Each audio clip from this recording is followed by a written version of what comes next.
Travel Grid. Conversations with ramblers, roamers, and free spirits. You know, the first day is always very chaotic. It feels like I'm going to my own funeral, if I'm going to be completely honest. Well, that's grim. I set off with the realization that this could be it. You know, everything could go tits up. It could be a complete dumpster fire. My horse could kill me. He could kill himself. I could just be a complete disaster. That's Jen Szagola describing what went through her head the first day on the road with her Australian Brumby, Fable. When she first met Fable, he wasn't long out of the wild, hard to halter, and had never been ridden. 3 months later, the two headed off across Australia. It was just Jen, Fable, and no pack horse or chase vehicle. 7 months and 2,700 miles later, she became the first documented person to travel all the way across southern Australia, including the brutally dry Nullarbor desert, by horse, without a chase crew or a support vehicle. This is Jen and Fable's story.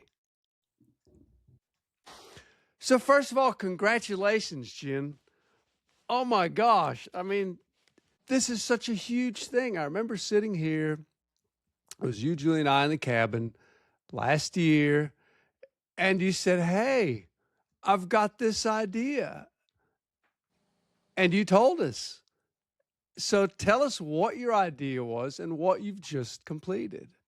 Yeah, so my idea was to ride across Australia on horseback from east to west coast. And my horse Fable and I have just finished that journey. It's been 8 months long and about 2,700 miles or 4,400 kilometers. And you know, I've learned so much. It was so different than what I expected. I really knew so little about Australia going into it. You know, I just was kind of scratching the surface, knew all of the very superficial things that Americans do, like that most of Australia is a desert. They have kangaroos and koalas. And of course, everyone loves to touch on the spiders and the snakes. But beyond that, I was pretty clueless. And so my eyes have really been open to the land. And I've come so far, really made a 180 there as far as everything that I've learned about the country. Let's start with the country and then we'll get into Fable. So Okay. Describe the route of your ride. And so just to set it up very quickly for people who might not be really aware of Australian geography, Sydney, bottom right, Perth, bottom left, if you looked at it as a rectangle, and you rode across the bottom. Does that sound roughly right? Absolutely. So we started at a beach just south of Sydney on the east coast, and then we rode through the first state was New South Wales, and that's where the Snowy Mountains are, which is their largest mountain chain. It's featured in the movie The Man from Snowy River. And so we crossed that right off the bat, and then we went across the state of Victoria. We were in the northern portion, which is mostly farmland, flat with some rolling hills. And then we crossed into South Australia, which had a very diverse landscape. Both the most beautiful valleys you'll ever see with these grand gum trees. Some of them are like redwoods. They're just magnificent and giant. Wow. There was one that Fable and I went inside, which was really cool. A tree big enough you went inside? Yep, Fable as well, my horse. with Fable. Wow. Yeah. So what kind of a tree was that? A gum, you said? A gum tree. Yeah. So the vast majority of trees here in Australia are gum trees or eucalyptus. Okay. And then from there, we crossed the Nullarbor over a 2-month stretch. And after the Nullarbor was Western Australia, which made up easily over a third of our trip because the state is just so massive. And that was a lot of farmland, a lot of cropping. We got into it at harvest season, so we had a lot of big road trains to contend with, but also some beautiful flowers. Western Australia is one of the most biodiverse regions on Earth, and so they have so many different species of flower that just blew my mind. And then we finished on the west coast, about 2 hours south of Perth. Wow. That is, you know, it's interesting because when we think of Australia, and I looked at a map of Australia, I looked at the one, I'm sure you've seen it, it's that satellite view, Yeah. and it's a red continent, and that red is desert. So it's really a surprise to hear of like the farming, the all the fauna and the flowers and stuff that you ran across. Wow. Yes. So when I first looked into crossing Australia from east to west coast, I wanted to cross the middle, but it quickly became clear that was going to kill us. Without a support vehicle, it would be impossible just because of the sheer amount of desert. That if you want to cross the country from east to west coast, you really have to follow that southern coastline. So that really determined our route.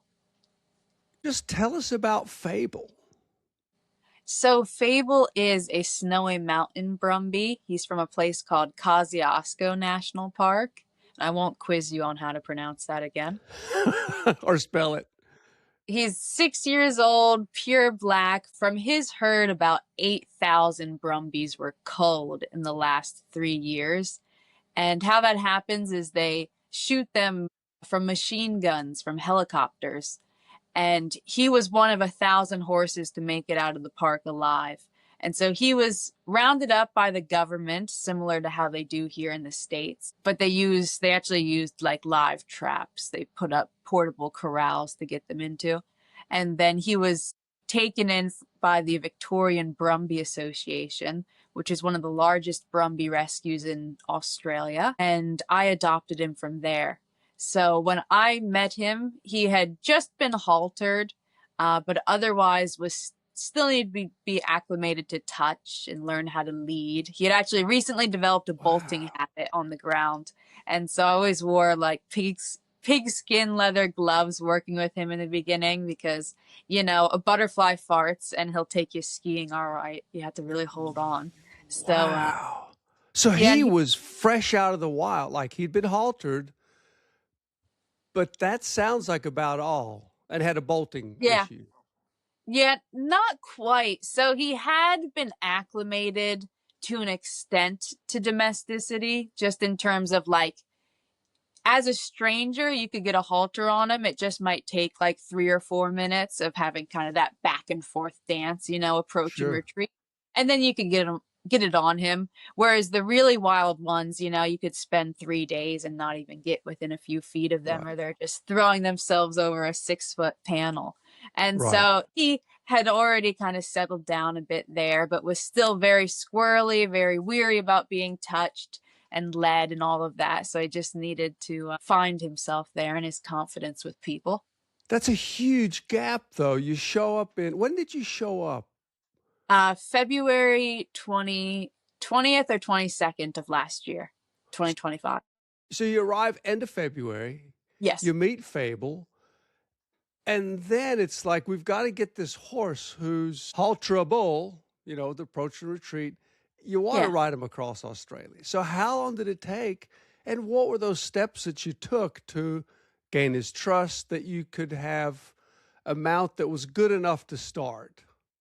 Yeah, so I spent 3 months training him, 90 days, which I think it really depends on the horse, but generally that's a good amount of time. You know, all the Mustang challenges they have in the US, the people who compete generally have 100 days to train their horse before they go into the competition. And so that's a good ballpark to get a horse going under saddle, one of the wild ones, though of course some will never fully come around and have to be put into, you know, permanent outdoor paddocks, left untouched. But in Fable's case, he came around really nicely. In fact, he's the kind of horse that makes you look good even when you're not really all that good. He does. Wow. So he was a good horse for me to train by myself for the first time. I had previously trained Finley, my Mustang, in America, but that was with an instructor's aide over 45 days who had a lot of Mustang experience. And they really set the foundation for both Finley and I. So Fable's the first horse that I've really gotten going all by myself. So that was really special between us. Wow. Then, and then when it came to working with him, a lot of like, you know, your basic natural horsemanship, though I know a lot of people people think of different things when that term gets used. You know, a lot of round penning, lunging, just very general desensitization. But then at the same time, whenever I worked with him, it was really important for me to take some time, generally before, but especially after, just like being with him, like petting him, treating him, making it clear to him that, like, yes, we're going to work on these things, whatever it is, his desensitization, his saddle training. But at the same time, I just want to reaffirm that being with me is a positive experience overall. You know, it's rewarding. So, you know, you have a bit of both. Yeah. That's huge. And that's a huge thing to gain that trust, and not just technical stuff. Like, we're going to be together. It's us. Like, we can just be together. So good for you for figuring that out well in advance of actually setting out. So you're ready to go. This is a 1-horse trip. And just tell us briefly how unique this voyage is that you completed. Like, how many other people have traveled across Australia with 1 horse and no chase vehicle? Yeah, so no one has crossed Australia from east to west coast or vice versa with just a single horse. So Fable and I are the first there. There've been 3 or 4 people who have done it previously, but they all had multiple horses and chase vehicles on the Nullarbor. And so we were really unique in that regard. Wow. Yeah. So you set out because it was you and Fable alone, but you would have packed pretty lightly. Yeah. What was the first day like when, you know, you've gotten him ready, you've slept somewhere a couple nights, and he knows that's the home he knows for then. You're heading down the driveway somewhere, you're out on the road. Bring us into the saddle, those first steps when you turn west and you think, what? Yeah, you know, the first day is always very chaotic. It feels like I'm going to my own funeral, if I'm going to be completely honest. Well, that's grim.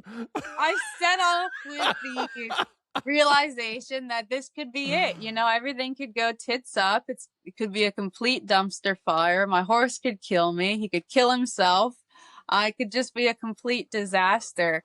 I mean, when you're setting off with a previously wild horse who only has about 3 months of training, everything's up in the air. And so that's why the beginning of the journey, both on this trip in Australia and in America, I start out leading my horses for both of our safeties and just to be able to set us up for success as much as possible.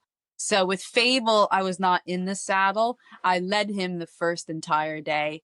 I actually rode him much sooner than I anticipated. I was planning to lead him for the first 2 weeks entirely, but I ended up riding him on day 3. Wow, that is a great point you make, because, you know, a lot of times we think, in the case of long riding, and again, a long ride is a ride of a continuous ride of 1,000 miles. Yeah. People think, oh, I need to ride the horse. But it's very cool that you were like, no, we're just going to start walking together. Yeah. That's something a lot of people wouldn't really think about. It's a great way to break in, a new mount. Exactly, yeah. And I think, you know, in the beginning, there's so many unknowns. And even when you're experienced, there's always a bit of a learning curve. There's curveballs thrown your way. And your horse, especially mine, you know, he had very little experience with traffic or people. He had never been through a town before. He had essentially hardly ever left the property where we were training. And so I really wanted to be able to expose him to all of these new things without the pressure of being on his back, especially because I knew if I was on his back and things went wrong, even if he just spooked minorly, my heart was going to start beating. I was going to get nervous, and he was going to feel that energy and feed off of it. Whereas if I'm leading him, I can stay calm and cool and relaxed. And even if I am a bit nervous, he's not going to be able to feel my heart beating because we're not touching. Connected. Yeah, we're not connected in that way. And so, like I said, it just sets us up for success better. And, you know, I have no ego in it when it comes to, some people are like, you know, I'm a long rider, I'm going to ride every mile. And I just don't feel that way. For me, it's really just about the connection with my horse. And the aim is always to ride the vast majority, but leading him now and again. Like if we get to a busy city and I feel like he's overstimulated for some reason, he's not doing well that day, I have no problem with leading him through the entire city. Better to survive that day and go on to ride the next. Yeah. So what was the biggest curveball that kind of hit you when you started out? Totally unexpected. Fable's fear of cattle, I would say. Really? I didn't realize he would be scared of cattle. And, there's a lot of cows in Australia. So that was a big hurdle. And we actually never truly overcame it. That was the one thing really still at the end of our ride, Fable was a bit weary of, whereas he came around completely with traffic. On day one, our biggest upset was actually over a semi coming towards us. And it was on a back road. It was going slowly our direction. And Fable bolted. I couldn't hold on to him. He took off running. And he got away from you. He got away from me, yeah. And he ran. With all your He gear. didn't run far. Luckily, he only ran about 100 feet. And the truck driver stopped as well, which was really nice. So then I was able to catch up to him and grab him again. But that was very nerve-wracking. That was a close call. And so we had to come back from that. And so he was really at a zero when it came to fast, big traffic. And so he made a complete 180. By the end of the ride, he was wonderful with road trains, which are very unique to Australia. Yeah, describe those. Describe what it is and what it's like to be passed by one. Yeah, so a semi-truck has just one trailer generally, but a road train here in Australia will have 2 or 3 full-size trailers. So they're like triple wide or long. And yeah, they are incredibly scary to have pass you going 80 miles per hour. In the beginning, it was nerve-wracking, and it was just a matter of trying to introduce Fable to them as gradually as possible, maintaining a distance at first as they went by, keeping him under threshold, and then gradually getting closer and closer. And he did come around, like I said, so I was riding him down the road. When we were in Western Australia in the wheat belt during cropping harvest season, we would have easily 200 passes in a day on the highway right next to us. And he just did phenomenal. So I'm really close would a road train, sorry to cut over, how close would a road train come to you? Under 6 feet, I'd say. Yeah. Wow. And are you walking with traffic or against traffic? And why did you decide to do whichever way you walked?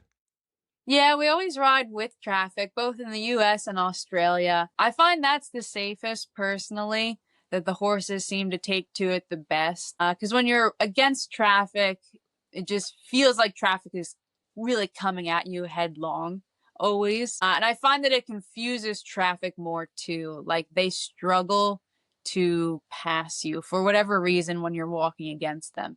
And for instance, if you have traffic coming from both directions at once, you can take the lane when you're going with traffic. And so the person behind you has to stop and wait until the opposing lane clears, and then they'll go around you. Whereas when you're traveling against traffic, you can't really do that, which makes it a lot more dangerous. I've never thought of that. But yeah. That makes perfect sense. So you're traveling light, you're on the road. Describe how you found a place to stay. So, and try to give me an example. If you can think of a place that like you walked up to a station, a ranch, a home, what was that like? It's the end of the day, you got to get off the road. What does it look like? What do you do? I imagine it depends on where you are on your trip, but give us kind of a scenario. Talk us through that. So the majority of our ride, we actually camped right on the side of the road. For anywhere between 85 and 90%. We only stayed with a few hosts along the way. Wow. And they were mostly organized through Facebook. I'm very shy about knocking on doors. I try to avoid it no matter what. And that's actually one area in which crossing Australia on horseback is easier than in America. Because in America, especially on the East Coast, east of the Mississippi River, it's just so congested, and the distance between, say, a fence line and the road is so narrow. Where in Australia, The land's a lot more open, and the farmer's fence lines, you often have easily 200 feet between the fence line and the road. And so it made it really nice for us to camp roadside most of the way. We were very fortunate there. And yeah, but when it came to finding hosts, we had a few people just stop us out of the blue and invite us home, but not too many. Most of them were organized through Facebook. I find with the Aussies that they are some of the friendliest people on earth. They are so kind and sweet. I owe it all to them, really. But I will say they tend to. Something I like to say is that Americans will offer to help you. Australians will agree to help you if you ask them. They tend to be more hands-off. So in America, it's both a pro and a con, okay? So in America, you tend to have more people stop you in their car to ask you what you're doing, to chat you up. But on the other hand, they also tend to be more in your business in a negative way. Like you might get the police called on you more. Even if you're just minding your own business, riding down the road, nothing seems to be wrong. There'll be someone who's like, this looks suspicious. Let me call 911. Let me have a police officer check on them. We're in Australia, I could be lying flopped on my side on the side of the road with Fable next to me, and two men will drive by and they'll be like, she's all right, and just keep going up the road. Yeah. Wow. So they tend to be more independent, but then when you do engage with them, they are incredibly hospitable. And of course, there are exceptions to that. But yeah, I generally found that to be the case. So, what would be your advice to a woman who wanted to take like a solo trip across Australia? What would you say to her? Go for it. Absolutely. I've found Australia to feel much safer than America. Why? Why does Australia feel safer to you?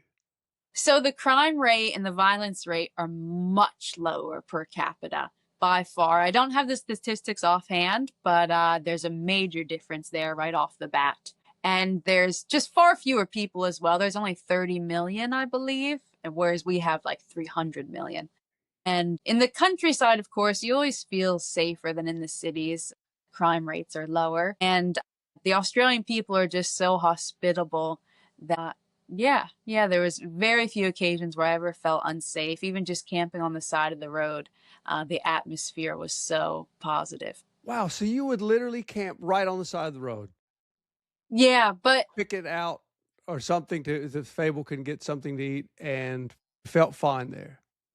Yeah, but when I say the side of the road, more often than not, it was in the countryside. So we're talking really quiet back roads. After 8 p.m., there might not be another car that goes by until the morning.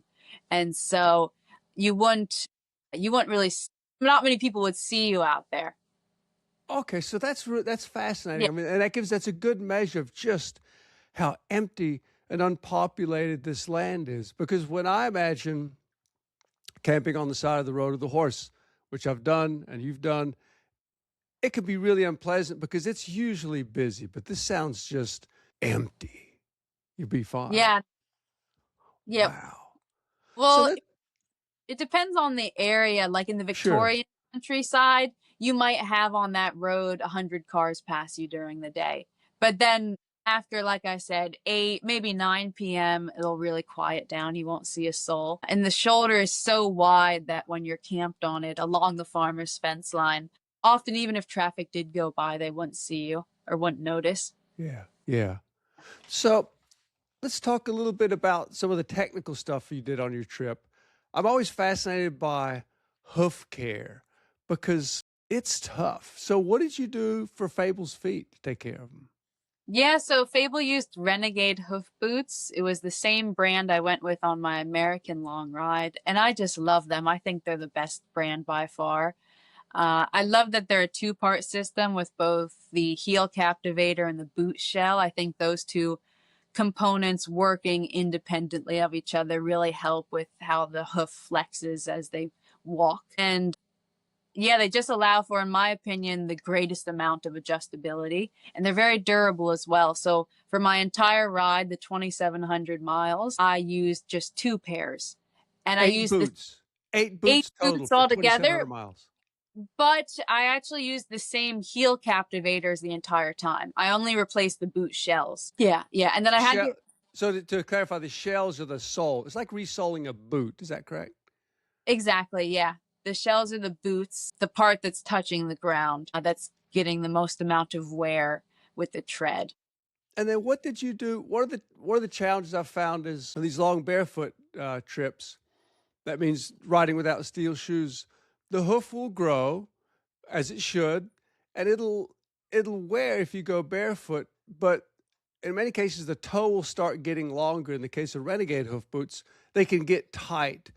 How did you deal with that? Did you carry a rasp? Did someone do some trimming for you? Did you borrow tools, or did you not have that problem?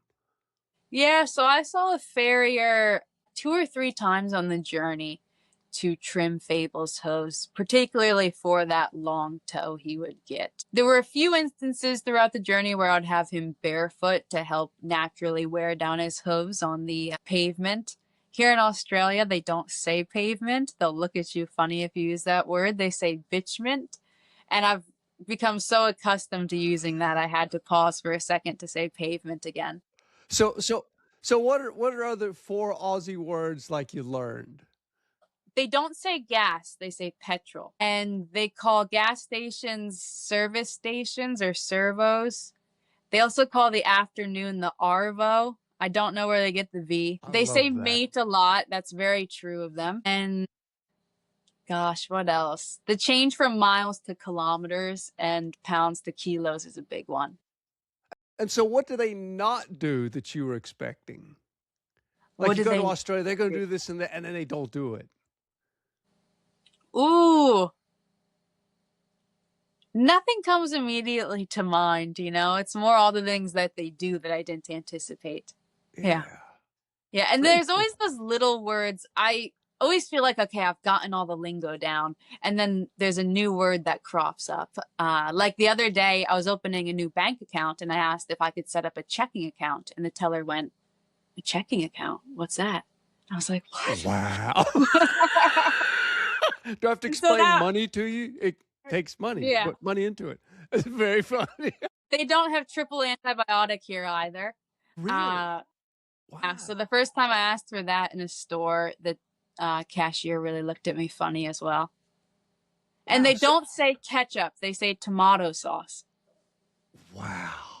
Yeah. You're going to sound so funny when you come home. That's great. I wish I could pick up an Australian accent. Yeah. I haven't been able to. I just can't nail it, but I wish I could to just blend in more. You clearly need to ride the other way. No, just kidding. Yeah. So tell us what you did for food and water for Fable, because then, again, when I hear your story, I can't get this map of Australia out of it. It's that aerial view. It's just red and it's surrounded by blue, which is the ocean. And there's a little bitty line of green where the ocean, the blue, meets the red. Like, how did you find food and water in that type of environment? Yeah, so there were 2 months on the Nullarbor where we relied on supply catches and had hay and water dropped off along the way. So to stop you real quickly, explain the Nullarbor right there. The Nullarbor is the desert stretch of the journey from... I'm trying to figure out how to describe it without listing the names of the towns because, of course, people are going to have... List a few. Just list them. I want to hear the names. Just string them all. Just Ceduna, South Australia, to Esperance, Western Australia. Over nearly 1,000 miles, you have this big desert that you have to cross to get east to west before you get back into hospitable cropping country.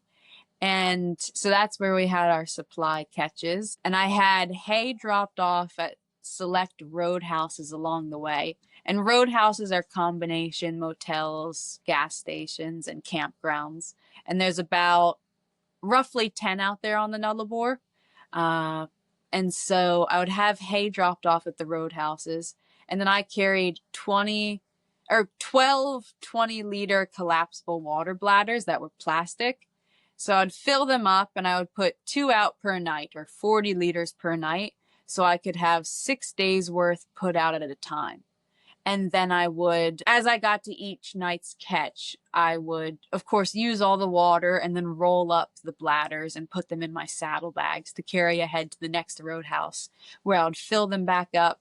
And then I would find a traveler on the fly who was willing to drive my hay and my water ahead to put out the next few nights' catches in between that roadhouse and the next. Out here in Australia, they call RVs caravans, and they call retired RVers gray nomads. So those are 2 very important terms here in Australia, and many of those assisted us along the way as well.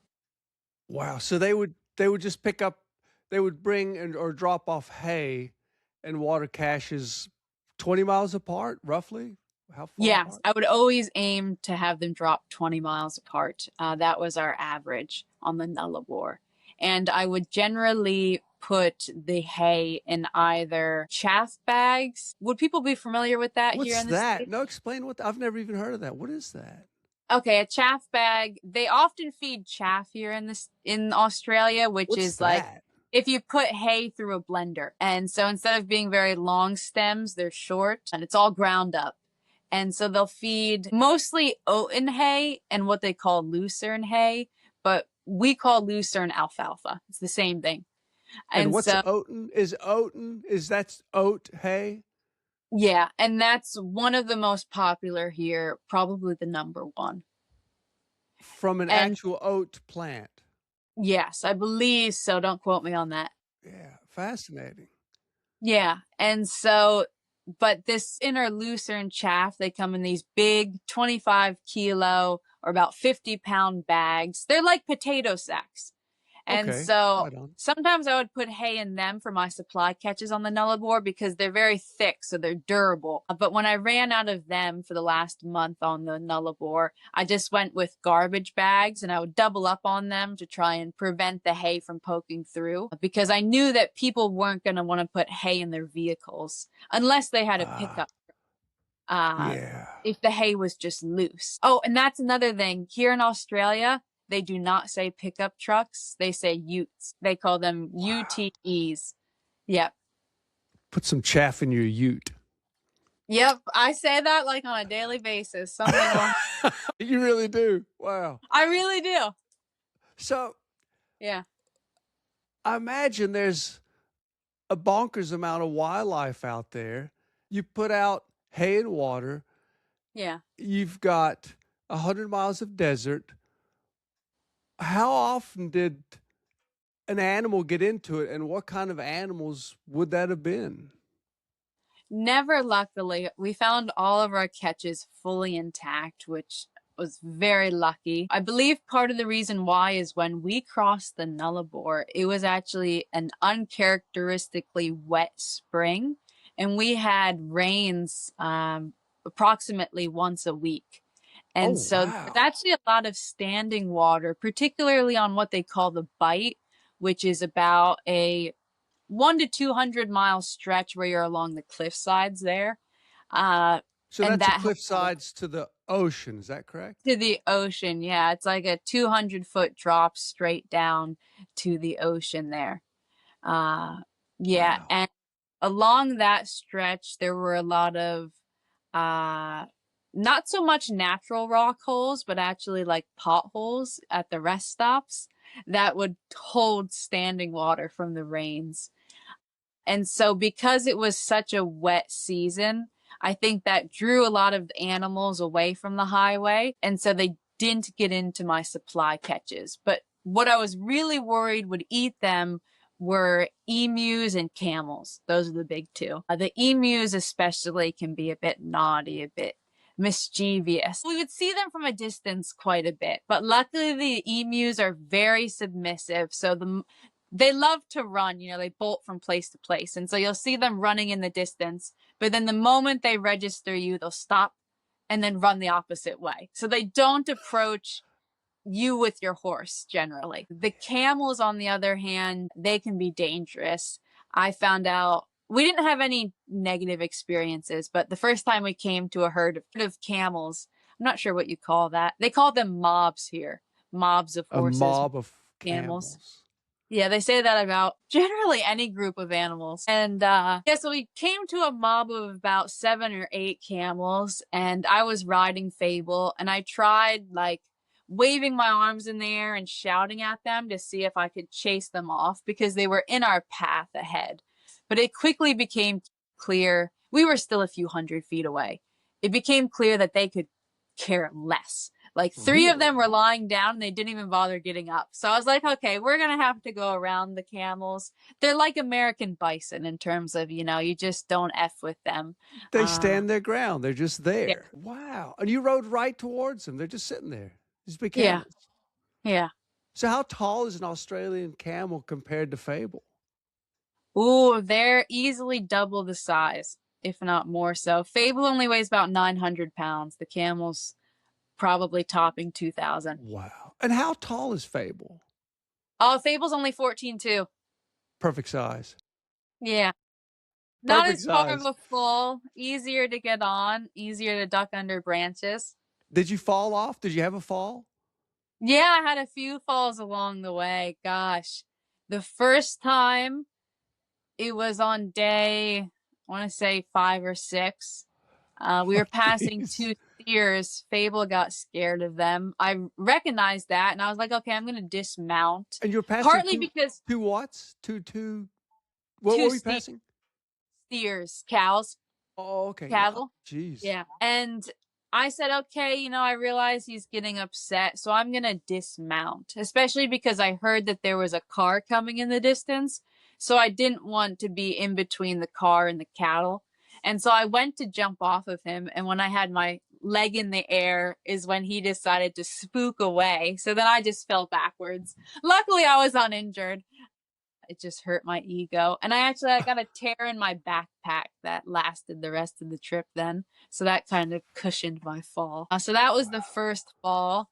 The second would have been about 2 or 3 months later. Fable bolted over something unexpected. We were passing some other horses. We were kind of crammed up along their fence line. We couldn't really get away. There were 3 other horses, and so they were making a bit of contact over the fence when one of them suddenly touched the electric fence, and then they all jumped, including Fable. Yep. Fable jumped in place, and then those 3 horses took off galloping.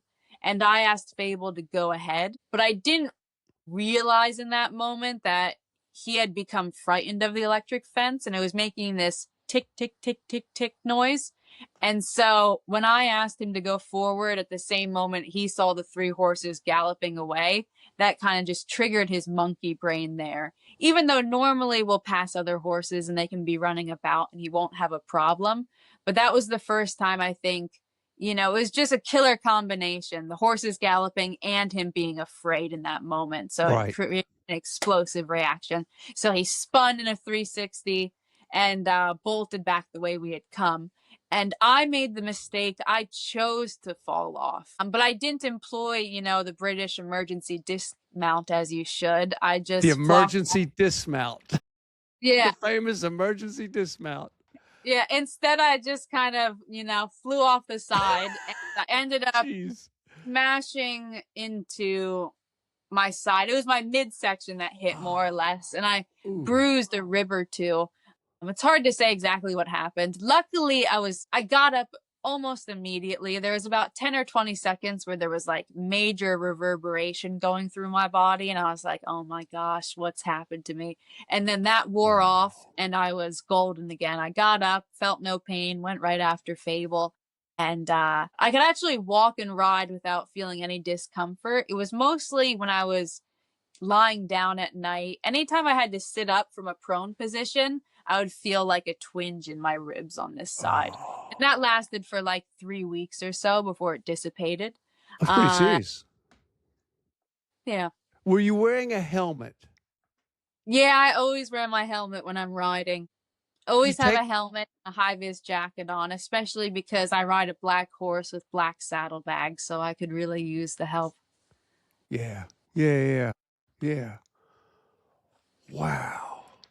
So, one thing that always interests me, and I think in your case would have been even more challenging because you're traveling not with two horses, but with one horse. And with one horse, you can ride one and pack one, and you can flip back and forth.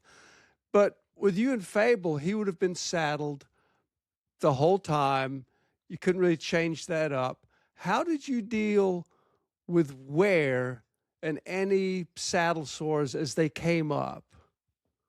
Yeah, so the biggest problem we faced was loin rubbing on Fable, which was something that I had never encountered before, so it was all new to me. The fur over his loins on either side, in kind of a circle on either side, This is was behind the saddle? behind the saddle initially, Really? That's but where weird. the pad would extend over. Sure. The fur was wearing down. From the pad? Was it the edge of the pad? What was wearing it? It wasn't the edge of the pad. It was immediately under the pad towards the back. Okay. Where it extended past the skirt of the saddle. And Right. so the fur started to wear down there. This was when he had his winter coat in as well, so it was particularly long. And I couldn't figure out why it was happening. I equate it to, cutting through a table with a plastic fork or a plastic knife, just a little bit of friction over and Thousands over of and over times, again, hundreds thousands of of thousands of times, times. that it gradually happened. And so what I did was I adjusted my saddlebags. I had Trail Max saddlebags, and they originally extended over the skirt of my saddle and rested on top of the end of the saddle pad and kind of applied some downward pressure there. So they So would have I been modified, behind. So sorry to interrupt. Did you put to yeah. visualize this? Did you have the saddlebags? These are your cantle bags. Were they behind the saddle on the pad, or were they sitting on the saddle They were sitting initially? both. So they were sitting on the back of the saddle skirt, but the fabric of it extended over onto the remaining pad. Got it. And so I modified them. So I basically cut the fabric in half and made it so they only wrapped around the skirt of the saddle rather than extended any further. So then there was nothing resting over that pad to provide downward pressure in that regard, to try and cut down on the friction. Got it. And that did help. It removed the loin rubbing from that area. But then a few weeks later, it began where the edge of his saddle panels in the back were. And so then it confirmed to me, okay, it has something to do with his saddle, like the movement of it, even though we weren't having any problems with it otherwise. Though what was interesting is that I was so worried at that point, like, oh my gosh, I might have to change my saddle or my pad. Two things I started doing was throughout the day, I would lift up the back of his pad and ruffle up the fleece to try and keep it as, what's the word? I heard if the fleece is Lofty. lying flat, keep it loft, because if the fleece is lying flat, it's more likely to rub or cause friction. And so Right. I would do that multiple times throughout the day, kind of loft it up. And then I also tried to avoid saddling him when his back was wet, because I found that often exasperated it. Yeah. So, yeah. But So, even still, so what happened was winter ended, and when spring came and his spring coat grew in, his summer coat, it went away. Like all the fur grew back in, the loin rubbing was gone for a month or two, and then in summer, kicked back up, but never as bad as it once was. Like through the last 3 or 4 months of the journey, he always had a little bit of loin rubbing, but negligibly. Like it was never actually a problem. It never caused pain or discomfort, and the fur never wore through. Like there were never bald spots. And so the it was hair very was just safe in that shorter. It regard. was just Yeah, shorter hair, the hair was just shorter in like it'd that been area. clipped almost Yeah, with a but so clipper. slightly that no one ever noticed either. Yeah.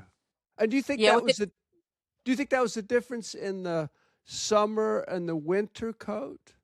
One, the yes, winter coat's a little drier and heavy, summer's a little finer and maybe has a little more moisture oil to it. Is that what you think it was?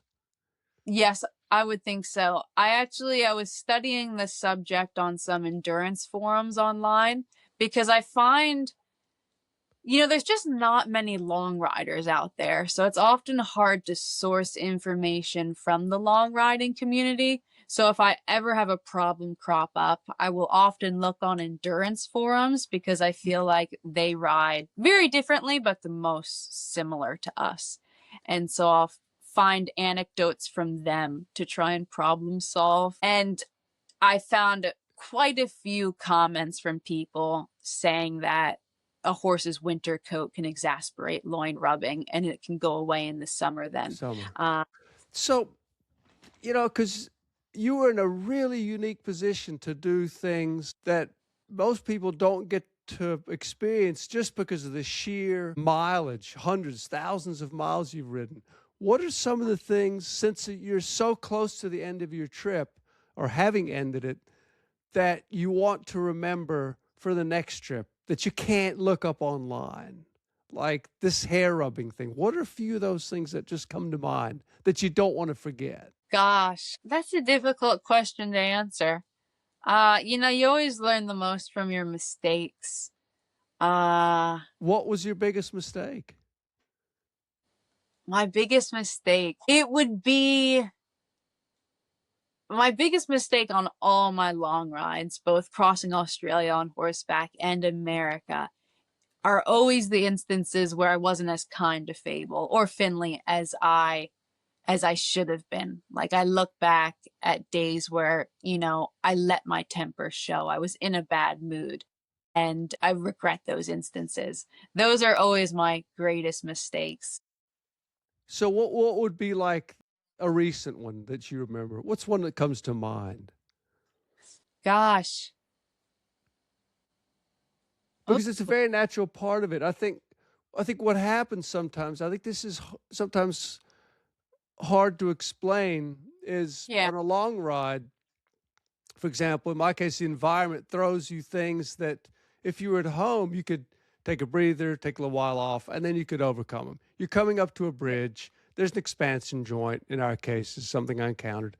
And I kind of forced Brick and Cracker, my mules, on my last long ride, across it. Not a proud moment. It happened. And then I talk about, in my book, why that was wrong. But at that point, I felt I had to do it. What's like an example in your case of something that circumstance kind of forced that you're like, God, I just wish I hadn't done that? Hard to pinpoint an exact example. And yet, there's many instances where I reflect on being in a bad mood that day and letting it show. And that's one thing I will say. I love long riding, but the longer it goes on, the harder it is to maintain my mental health. I think I said this last time, I kind of equate it to a boat where, you get too many little holes and you just slowly start to sink a bit. The stress of it kind of mounts over time. Even though towards the end of the journey, it tends to be the easiest, often that's when my mental health is at the worst. Versus the beginning, it'll be the hardest, but it's just so fresh to me that I'm able to keep my spirits high. And so it's always a challenge for me, the longer a journey goes on, to keep my spirits from flagging. So you talk about, use that comparison of holes in a boat. It feels like you're slowly sinking. What would be an example of one of those holes? Something small, not a big deal, adds up on a long trip. I would say really just any instance where Fable doesn't perform as I hoped he would. Like, he spooks at something stupid. We're going down the trail. All of a sudden, he jumps at. Sometimes in the past, he'll jump at nothing. Like, he'll think a tiger's about to jump out of the bushes and he'll go. And I'm like, come on. And it does wear on you. It wears on you because you would think, and it is a frustration, this far into this trip, this should not be happening. Yeah. And it has a weight. So that's one example. And how about another one? Because it's a fascinating thing that unless you're out that long, you don't understand those. So what's like another one? Because I think this would really help people going through this.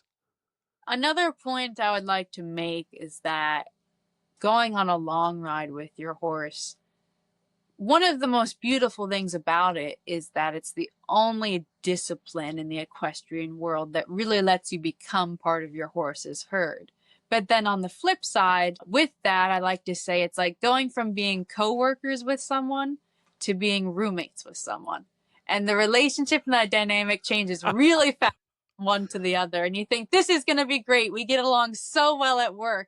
And then you move in with the person and you're like, oh my gosh, what's happened? Right. Like, Right. how could it be this different? And so, yeah, I think most people, they live with a complete separation from their horse. They live in a house, their horse lives out to pasture. They might see their horse for an hour or two a day, maybe 3 or 4, but I think the average American, it's probably like an hour. And then the other 23 hours, they're apart. And so I think it's a lot easier to maintain a good relationship when you're together for so little, so to speak, whereas when you're on a long ride and you're always together 24/7, almost no separation, things can devolve a lot faster. And so that's something I always struggle with Fable. Like, in a way, I would like our dynamic to be like mother and son, and instead it tends to devolve into brother and sister a little too much. So we get into some conflict there. So what's an example of that? Is it like food you're eating and he wants to eat your dried noodles, or is it pushing? Yeah, just pushing into my space when he shouldn't, knocking his head into me. That's a big one that'll get me. If he just kind of smacks me with his head all of a sudden, Probably I'm all like, the flies. come on. Yeah. But at the same time, it's my fault, especially because I let my horses use me as a scratching post. And generally it's when like I invite it. But of course, a lot of people will say that's inviting trouble. That's kind of asking to be knocked with their head on other instances. Yeah. Yeah. And ultimately, I recognize that every time my horse struggles with something, it's really a reflection on my character and my training. So if I get upset, the only person I have to be upset with is myself.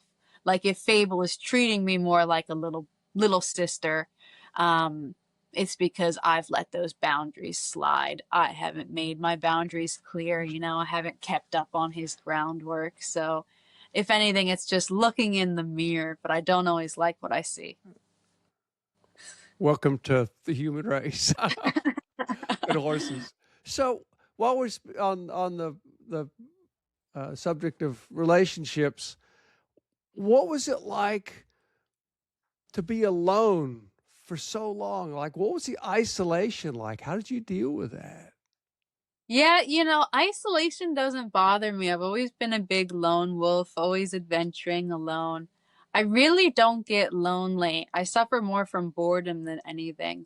And often, even when I'm in the remote backcountry, almost more so, I feel just such a sense of contentment. Like, and I don't feel alone. There always feels like there's a presence with me, whether it be like a higher power or just oneness with nature. I just always feel at home. Talk about that feeling of your spirituality out there. What are your spiritual beliefs in that place? Oh, that's a tough one. Just describe the feeling of that out there-ness. I don't know how to describe that, like my connection with nature in a spiritual way, I would say. That's tough. What does it feel in a non-spiritual way? What does it feel? What does it just feel like? Yeah. Long riding, I appreciate that when you're traveling at 3 miles per hour, you see so much of the land that people miss when they're in a car. You really feel like you're part of the land rather than just traveling through it, which I appreciate. Yeah.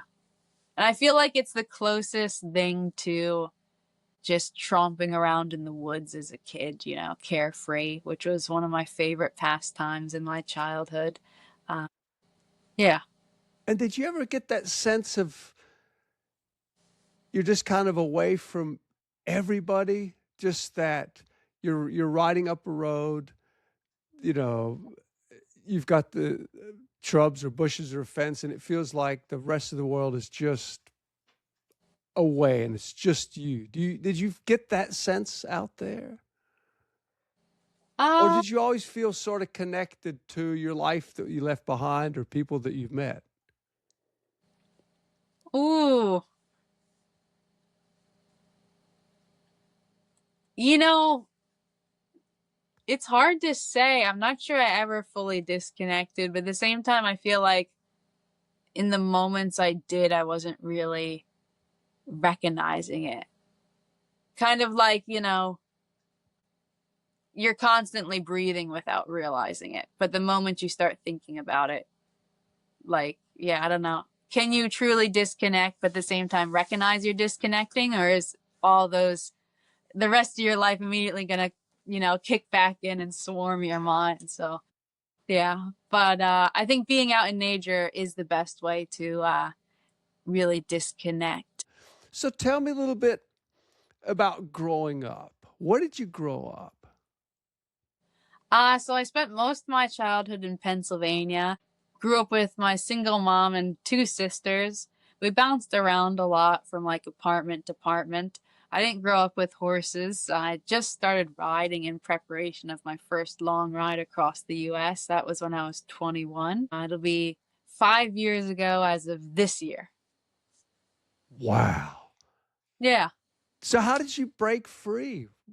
What did your teenage years look like? How did you get away from them? Most people don't.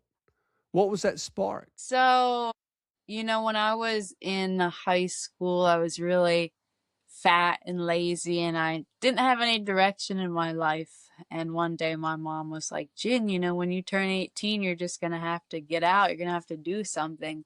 So I remember lying in bed one night thinking to myself, more so out of boredom than anything. I was like, gosh, what would I do if my mom kicked me out and I were homeless?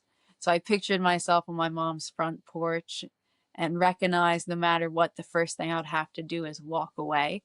So then I thought, well, what if I just never stopped walking? And it snowballed into this crazy dream of walking across America from coast to coast. And so I ultimately made that journey over 9 months. And that really changed me because when I began the journey, I weighed about 195 pounds. I had never left home before. I had cheap $30 tennis shoes from Target. And I was very, shy, awkward. And so that trip allowed me to truly come out of my shell, kind of awakened my spirit. And then from there, I knew, my two greatest passions have always been animals and adventure. So I wanted to combine the two of them. And that's what launched me into long riding. And it was ultimately through the Long Riders Guild that I got connected with my mentor, C, who remains my best friend to this day. She lives in Washington State, where my Mustang Finley lives. So And this would so, be this would be CG Rider. yeah. Is that correct? Yeah, so Wonderful. she rode from California to Maine about a decade ago. And she lives on Lopez Island in Washington State now. And so I moved in with her, spent 4 months living there. She was like, this girl's a joke, good luck when I left. But I did it. I did the thing. So this I'm is left on your cross country ride, or when you uh left on this ride. This was when I left Lopez Island after I spent 4 months living there with C the first time. I moved in, I knew nothing about horses. I began to ride when I was there, but mostly I spent that time saving up money working. And then I left with the aspirations of adopting a horse to ride across America. So that's when I got Finley, my Mustang. I'm always fascinated by people's first attempts at voyaging. So you said you're imagining when you're 18, what would happen if your mom kicked you out? You're sitting on the stairs. You'd have to start walking. So what Yeah. did it actually look like when you actually started walking? What was that first day like? What you're thinking? Okay, I'm going to walk across America. I don't know. You're walking somewhere. What happened? Yeah, well, technically, the first time I ever tried to walk across America, I failed. I What left on my happened? 18th birthday. It was July 15th, and I think it was 4 days out before I went home. And the first day was going strong, though unfortunately, I had the confidence. I was very bold starting out to knock on people's doors to try and find a place to stay. And I had a family invite me in only to find out they weren't truly comfortable having me. It was very uncomfortable dinner setting. So I ended up excusing myself and leaving.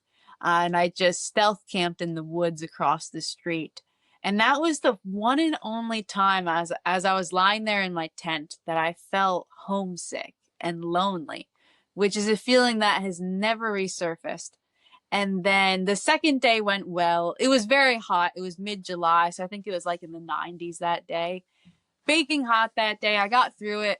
The third day was good too, but I couldn't find a place to sleep, so I ended up stealth camping in a cornfield. And I felt so insecure about that. I ended up bawling, crying. And then the fourth day, or no, it was the fifth that I finally said, okay, I think I need to toss in the hat. I have to go home. So I called my mom and she drove up from North Carolina to pick me up. And And where were you? I was in Delaware. Wow. And she had What a just dropped me mom. off like 5 days prior. Oh, So no. she picked me up, and on the drive home, I almost instantly regretted it. And by the time I came home, I was like, you know what? I gotta go back. I gotta walk Could you across take me back to America. Delaware? I know you're starting Have you here. ever seen Have you ever seen the TV show Lost? If not, that's No. all right. No. Okay, okay. It's fine. That's all right. It's just a great visual. So, mom brings you back to North Carolina, and then you're like, well, maybe I shouldn't have quit. Like, what the hell do you do after that?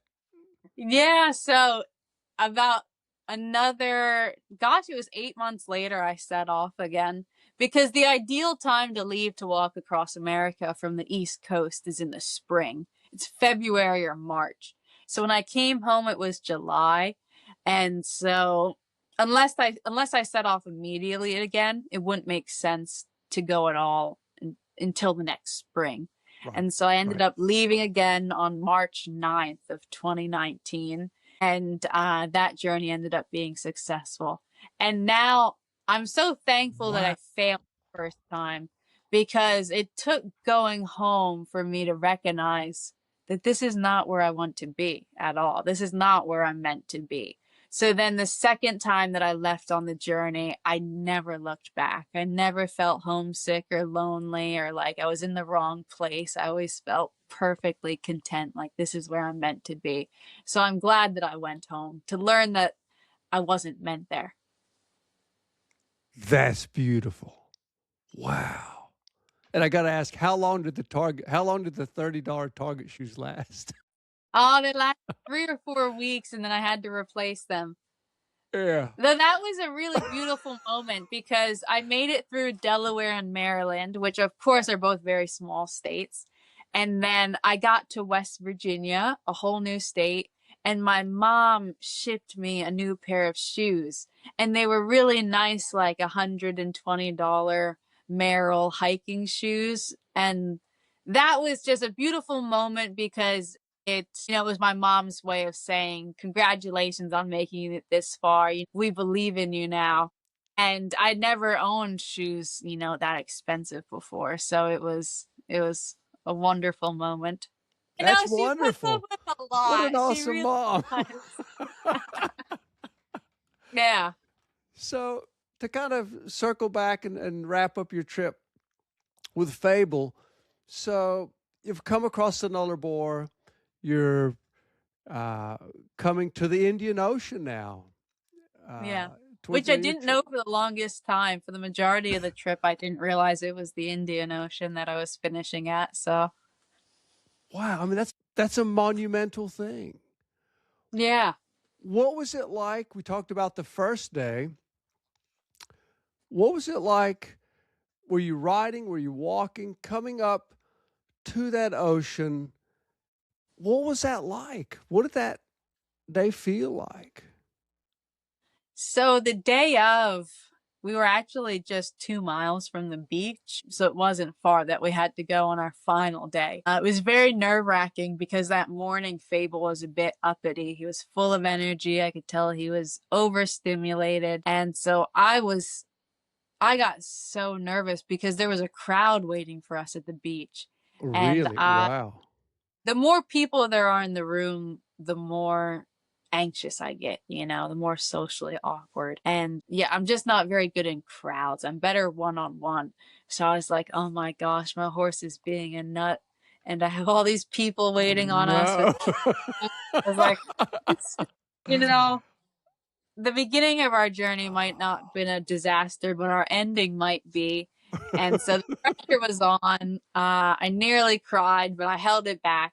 And I had to recognize, I couldn't expect my horse to be calm if I was losing my mind internally, So I was just trying to take deep breaths, stay as relaxed as possible. And then right as we got to the beach, he settled down completely. And it was interesting because prior to that moment, he was anxious and uppity. And then when we got to the beach, I knew his anxiety wasn't gone completely because he's not very comfortable at the ocean. But in a way, it presented itself in the completely opposite way. He went from like taking an upper to a downer, and he like internalized his anxiety more and became very, very stoic, and he didn't spook at anything, and appeared very calm and relaxed, even though inside, there would have been a bit of turmoil there. Yeah. And so he ended up doing great at the ocean. He went up to the water, greeted people, and yeah, I was able to breathe a big sigh of relief there. Wow. So did you ride him into the ocean? Was it a sandy beach, a rocky beach? Did you lead him in? What did he do when he Yeah, saw the ocean? He's from the Snowy yeah, Mountains. He doesn't know what the ocean is. yes. Yeah, so it was a sandy beach with really beautiful clear water. And they often have dolphins that come right along the coastline to swim with the horses, which is awesome. So I was able to ride him up the water, but he was hesitant. It took a few minutes to do it. So you get there, you finish the trip. Yeah. He's a champ. He walks in. And then I imagine it's like a real high point. Yeah. What happens next? We're going to get to what happens next for Finley, but the end of a trip can be really tough. And you've just finished. Yeah. You said you're at work now, but just describe for people, because I think this would help people who go through this. What's it like? I mean, it's not easy. It's waves of stuff. I find any time I finish an adventure, like it never really feels like the end. I always think on that final day there's going to be a sense of like finality, and there just isn't. It doesn't register right away. It doesn't like hit me upside the head. And even now it's been about 2 weeks since I finished, and it's just starting to settle in a bit. I found a great place to live just a few miles from the beach. I'm on a farm here where they board race horses, and I've got a RV that I stay in on site, though I can go into the house anytime to use the kitchen or the bathroom. And there's a van here I can borrow to go to work. I work at another racing stable down the road. And if I don't have the van to borrow, the main shopping center is only a 10-minute bike ride. So good proximity to town. And yeah, it's really just the ideal location. Fable is out to pasture with another gelding, so they're getting along well. And yeah, I find for me after an adventure, it's really important to stay busy to keep my mind from getting into a bit of a brain rot, It's tough. Ending voyages are really tough. And I love how you said you expected it would, like, you finish the trip, it hits you in the head, you get this beautiful enlightenment, and all is well and continues from there. But it's not a linear thing. There's often a bit of a drop off at the end for a variety of Exactly. reasons. It's interesting to see how you see that. Yeah. So originally, what was going to be your plan for Fable, and what are you doing now? Yeah, so originally my plan was to rehome Fable, but I've always been kind of in denial about it. You know, I never really liked to talk about it when people would ask, and I was just kind of pushing it off, which was part of the reason why my plan at the end of the journey was to continue to live in Western Australia for a few months, just to be able to spend more time with him and prolong the inevitable in my mind and kind of continue to live in denial for a few more weeks. But then at the end of our journey, I realized I just couldn't do it. I just couldn't part with him. And really what gets to me is knowing that once I give him to someone else, you know, that's it. I lose control of him. I could lose touch with him completely, you know, and one day, especially when he's old and no longer useful as a riding horse, he could end up in the slaughter pipeline. And I just feel so sad, like just never knowing, you know? And so I wanted to be able to keep him in my life. And so I said, screw it, I'm going to do it. And then I launched a fundraiser online through the encouragement of many of my friends online. And that ended up being a great success. So far, we've gotten about 14,000, which is just blowing my mind. When I first put it online, I thought, okay, I might get a few $100s, you know. And so the response has just been outstanding. And of course, all that money is going towards bringing Fable home. But still, that being said, I've never had more than $10,000 in my bank account at once. So it's like really mind blowing, that amount of money. Oh, it's fantastic. So you're Yeah. bringing him home. Yeah. Are you bringing? He's going to come to the West Coast, East Coast. Where do you see him going next? Gosh, I have no idea. That's the $1,000,000 question. I don't know any of the logistics right now as far as like when he could come, because I still have to save up some more money. What And then would I'm it not cost? sure. What does it cost to bring a Brumby, a horse from Australia, to, let's just say, the Yeah. West Coast of the United States? What does that cost? West Coast would be more expensive, so he's most likely going to be on the East Coast. Oh, It that's costs interesting. It costs more to bring one to the West Coast from Australia than the East Coast. Flights only go out from Melbourne on the East Coast, so I have to bring him I have to trailer him from the Oh, West Coast, get him on wow. a flight in Melbourne, and then flights only land in America on the East Coast. So that's why Really? What? once he lands, I would be better off keeping him on the East Coast than paying to have him trailered out west, is So what my does a thought. plane ticket, for example, what does a plane ticket cost from Melbourne to the East Coast? The plane ticket costs 20,000. So you need 20,000 to get him from Australia, from Melbourne, which is Yeah. 2,700 miles roughly from where you are now, to here. So that's 20,000. And Yeah. what other expenses do you figure getting him from where you are now to the airport, Yeah. quarantine, not to depress you, but to get a reasonable number and to help people get an idea of what it costs, and then to help you, like, what are the additional costs? 20,000 plane ticket. 20,000 is for the plane ticket and all of the quarantines and stuff, like everything travel related there. The only expense additionally is going to be the trailering from the west to the east coast of Australia, and then trailering him from wherever he lands in America to where he'll be staying, which is up in the air right now. You've Yeah. got 14,000 saved up, which is fantastic. And I think it really just shows how much your trip really brought something to people.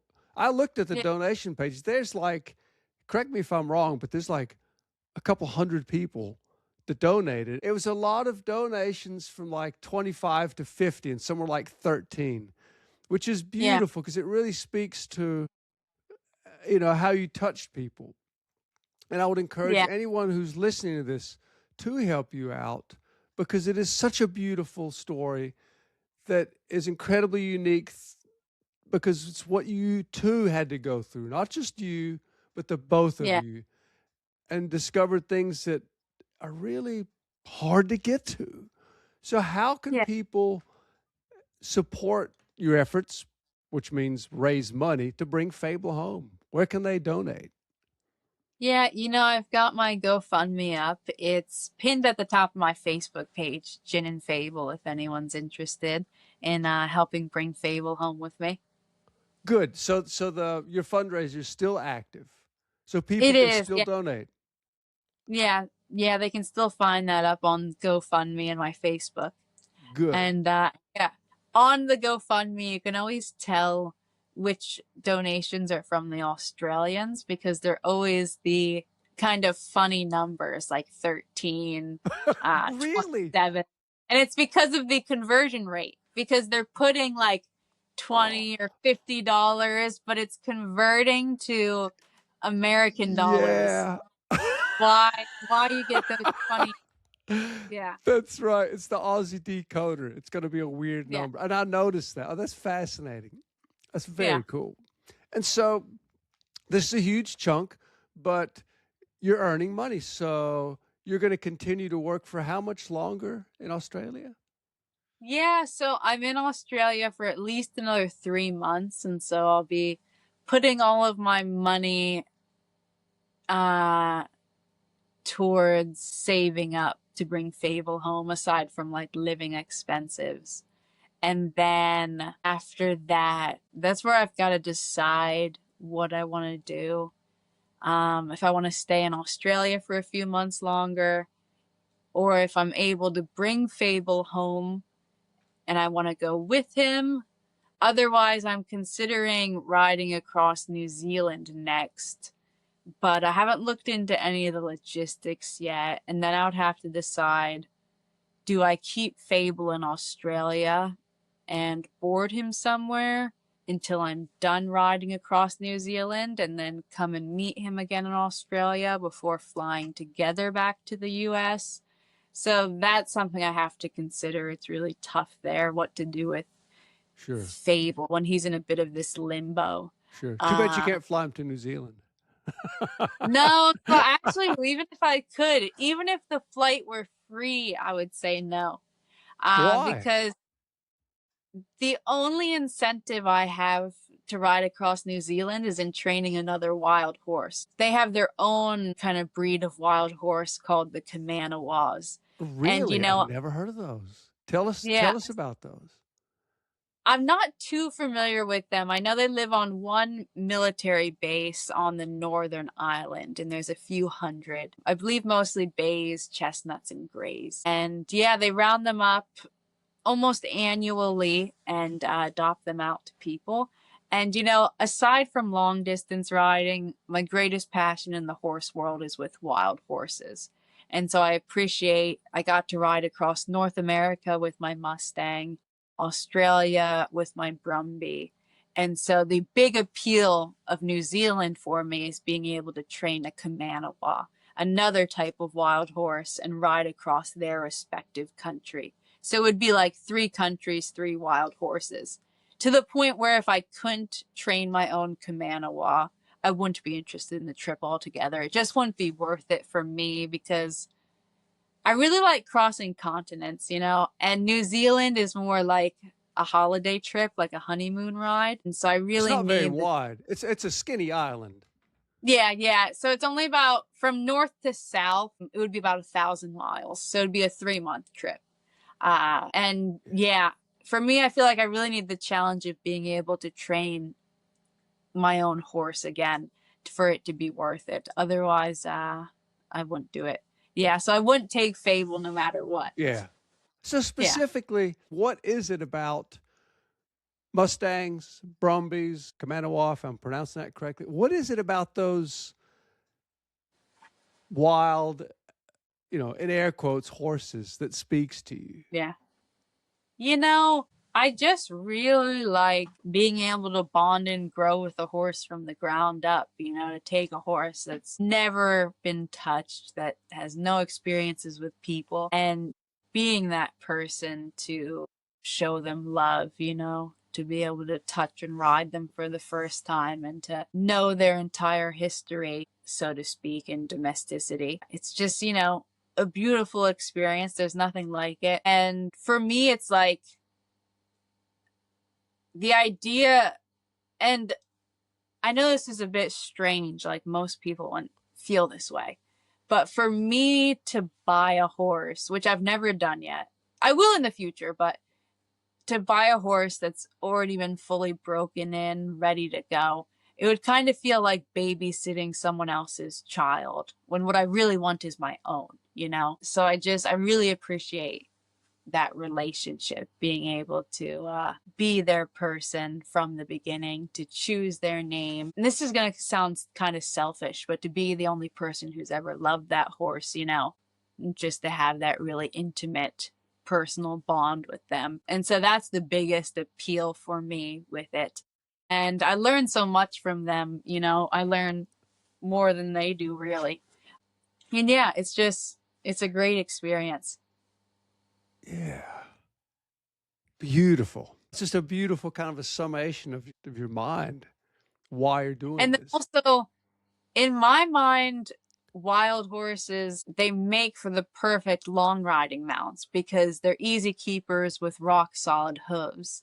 And those are, two of the most important traits. And so the two just go hand in hand perfectly in my mind. Like there's no better horse.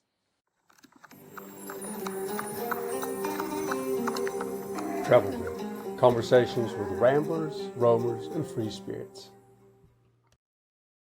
To learn more about Jen and Fable's voyage, check out her Facebook page and her website, jenandfaith.com. That's Jen spelled G-I-N. You can also make a gift to her to help her bring Fable home. Just go to GoFundMe and look for Help Bring Fable Home. Also, I've interviewed C.G. Ryder, who Jen mentioned. Her story will feature in an upcoming episode of the Travel Grit podcast. Thanks, Jen, for sharing your and Fable's amazing story. Stay gritty.